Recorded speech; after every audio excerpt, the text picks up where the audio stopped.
Here we are asked to restrict the domain of the quadratic, find its inverse, confirm that inverse, and graph the function and its inverse. So first things first, when we are restricting the domain of a quadratic, think about it like we're taking basically the right half of our quadratic. So really all we need to do is take all the x values that are greater than h.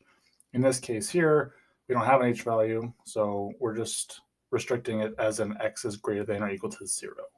So in this case, when we are going to find its inverse, I am flipping the x and the y values. So I get 8y squared here. And now I'm just solving for y.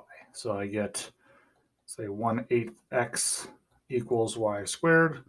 Take the square root of both sides.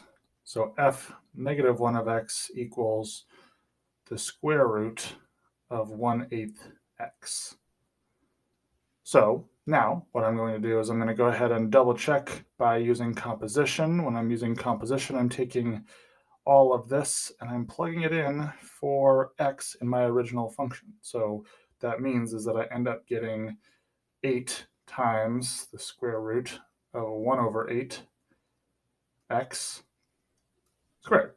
And when I square something that has a square root, it cancels those out. So I get 8 times 1/8 x. 8 times 1/8 is just 1.